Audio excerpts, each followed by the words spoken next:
Halo, selamat malam, kerabat Lampion Kelam.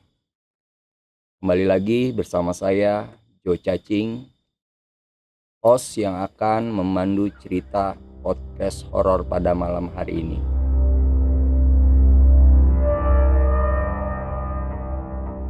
Belum kita beranjak ke cerita, ada baiknya kerabat Lampion siapkan secangkir kopi, cemilan, karena kisah horor malam hari ini sangat menegangkan.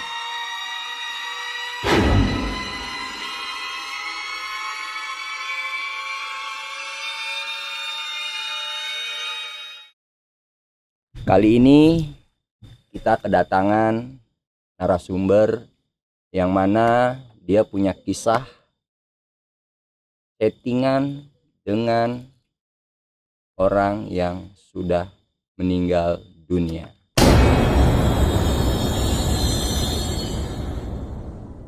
Siapa dia? Saya akan perkenalkan. Selamat malam, Bang Rijal. Bang Rijal ya. Ya. Oke, Bang Rijal. Bang Rijal asal dari mana nih, Bang? Asal dari Cirebon. Cirebon ya. Oke, Bang Rijal. Kemarin kirim email ke tim kami bahwa Bang Rijal ini mengalami kisah mistis ya, yaitu settingan dengan orang yang sudah tiada. Betul?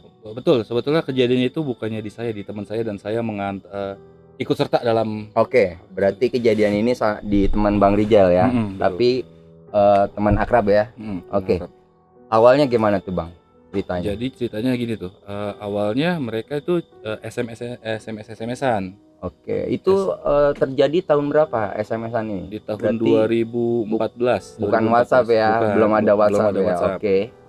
Oke, 2014. Jadi dia tuh SMS-an, telepon masih seperti biasa. Oke. Masih respon lah, di telepon pun masih ada suaranya. Oke. Masih respon, masih sering chatan terus. Lumayan waktunya lumayan lama, 3 sampai 4 bulan masih sering kontak. Chattingan masih ya? Masih chattingan. Oke. Apa yang dibahas di chattingan? Selayaknya orang pacaran ya. Iya. Oke. Karena memang dia kan posisinya kan LDR ya, jarak jauh ya. Jarak jauh. Oke. Jadi pas ketahuannya itu, si teman saya ini, si inisial M ini, dia itu ke rumah si saudaranya si almarhumah cewek ini. Almarhumah. Enggak, berarti awal ceritanya ini dia udah kenal wanita ini. Iya, emang sudah jadian, cuman sudah pacaran. Sudah pacaran. Iya, cuman karena jaraknya LDR. Iya, jarak jauh. Tapi dia nggak tahu bahwa si teman Bang Rijal ini dia sudah meninggal. Iya. Itu chattingannya seperti apa? Chattingan seperti ya selayaknya orang pacaran ya. Orang pacaran. Dan nelpon pun masih suara dia. Masih suara. Wow. Jadi pas ketahuannya itu, kenapa ketahuan, dan awalnya sih curiganya pas saya lagi jalan berdua sama dia, mau ke tempat tongkrongan lah. Oke. Dia sambil nelpon si ceweknya. Sambil nelpon? Iya, sambil nelpon si ceweknya. Kok dia bisa tahu apa yang sedang dia lakukan, apa yang saya sedang lakukan, dan dia tahu kita tuh pakai baju apa, celana apa. Dia tahu. Oke. Berarti si wanita ini chatting ke temannya Bang Rijal. Apa yang dipakai sama teman abang itu dia chat di chat. Iya. Sambil nelpon, bukan chat, Pak. Nelpon. Wow. Karena merasa curiga, itu kan kejadiannya malam tuh. Pas paginya saya sama teman saya ini ke rumah saudaranya. Ke rumah saudaranya dia, almarhumah. Saya sampai sana, ternyata pas dapat kabar itu, ternyata dia itu sudah nggak ada. Sudah tidak ada. Sudah berapa lama? Itu kejadian pas saya sampai situ itu baru 3 hari. Baru 3 hari meninggal. Wow. Berarti shock dong temenan. Sangat shock. Sangat shock ya. Tapi tetap masih direspon. Masih direspon. Saya sama teman saya tuh menganggap itu masih, ya gimana ya, pas datang seperti biasa. Iya, seperti biasa. Berarti pas datang 3 hari setelah dia meninggal, berarti selanjutnya masih chattingan terus. Masih chattingan terus. Oke. Pada akhirnya sampai di hari ke-6 itu si cowoknya ini membuka omongan duluan Heeh. Ke siapa tuh? ke si ceweknya itu. Ke si ceweknya. Mm-mm. Oke. Tapi tidak ada respon. Tidak direspon.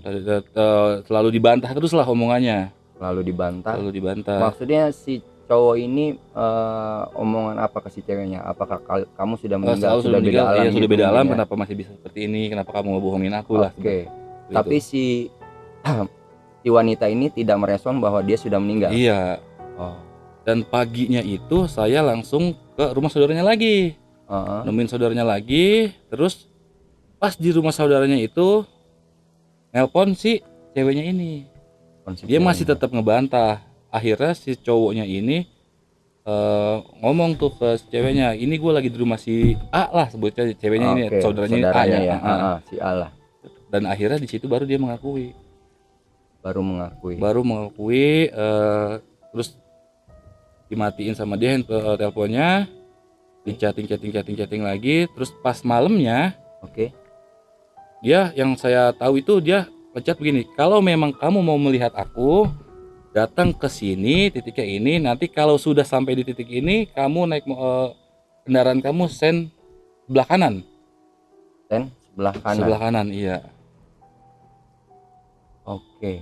Di sen sebelah kanan, pas nyampe sana sen sebelah kanan ya antara ragu dan bukan antara ragu sih, antara takut dan sedih juga sih Bang sebetulnya. Takut dan Sedih iya. Ya? Iya, anehnya kok orang yang sudah meninggal ya bisa chat dan telepon, udah gitu dan pas telepon. ditemuin bener-bener berwujud. Wow, masih berwujud manusia Dan ya sosoknya ya sosok si cewek itu. Iya, sosok wanita itu kan. Nah, apa yang dilakukan sama teman Bang Rijal pada saat ketemuan? Ya dia nggak bisa berkata apa-apa sih, cuma mengeluarkan air mata doang ya. Antara kalau saya pribadi yang mengantri antara sedih dan ya pasti sedih. Takut, iya. Sedih dan takut. Dan takut. Oke. Akhirnya pas setelah itu di hari ke-8 itu sudah tidak bisa dihubungi lagi. Pas hari ke-8. Iya. Berarti udah 7 hari dia meninggal. Setelah dia 7 hari meninggal, di hari ke-8 benar-benar sudah nggak ada yang namanya komunikasi. Putus ya. Di telepon nggak diangkat, di chat pun tidak dibalas, dan pada akhirnya saya sama si cowoknya ini bergegas ke rumah orang tuanya. Bergegas ke rumah orang tuanya. Bergegas ke rumah orang tuanya, dan orang tuanya nggak percaya. Orang tuanya nggak percaya Nggak dengan percaya kejadian yang dialami. Padahal sudah diunjukin ini chatnya, ini nomor teleponnya. Oke. Karena nggak percaya, ternyata selama dia meninggal itu di kamar si almarhumah ini nggak pernah ada yang ngebuka, dan handphonenya selalu disimpan di laci. Pas orang tuanya ngecek di handphonenya si cewek itu, baru percaya. Oke. Sebenarnya saya mau tanya nih Bang, sebenarnya ada motif apa sih dari bisa seperti itu? Ya mungkin udah sama-sama cinta kali Mak. Karena kan si almarhumah ini ya sakit. Si almarhumah sakit. Tapi mungkin karena dia tidak mau membebani si laki-lakinya. Oke. Si almarhumah sakit, dia nggak mau membebani si temannya Bang Rijal ya mungkin. Pas kejadian dari 8 hari itu udah lost contact. Sudah lost contact. Terus sampai udah selamanya tuh udah nggak lost contact. Udah sampai temennya Bang Rijal datang ke orang tuanya ya, itu orang tuanya nggak percaya sama sekali. Tapi benar yang digunakan nomor. Benar, di handphonenya ada 4.000 pesan dan 374 panggilan tak terjawab. Padahal semuanya itu ada yang terjawab. Real ya. Sangat amat real. Real sangat. Itu temennya kisahnya Bang Rijal. Iya betul. Mungkin nanti bisa diundang ke podcast kita kali Bang. Siap, bisa nanti saya konfirmasi lagi ke dia. Karena mungkin nanti kalau dia kan yang mengalami jelas yang ya. Mengalami langsung. Kalau Bang Rijal ini kan otomatis cuma mendampingi sesaat dia yang tahu pada saat aja kan. Kalau dia yang kami undang mungkin bisa Bang Rijal. Bisa nanti. Bisa. Oke Bang Rijal, berarti bisa diundang nanti ya? Bisa diundang. Pasti nanti kalau gitu bisa diinfokan sama teman Bang Rijal, nanti kami undang langsung ke podcast kita biar dia yang menceritakan langsung. Oke Bang Rijal. Oke, siap. Terima kasih atas Terima kasih. informasinya Bang Rijal. Terima kasih Bang Yul. Salam, bertemu kembali, sehat selalu. Itulah kerabat lampion, kisah dari Bang Rijal, temannya ya, yang dialami dari temannya.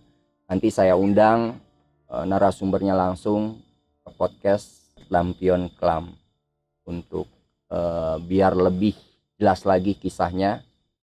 Percaya nggak percaya, mistis itu ada, tinggal kita yang menyikapinya. Saya Jo Cacing, sampai jumpa, salam horor.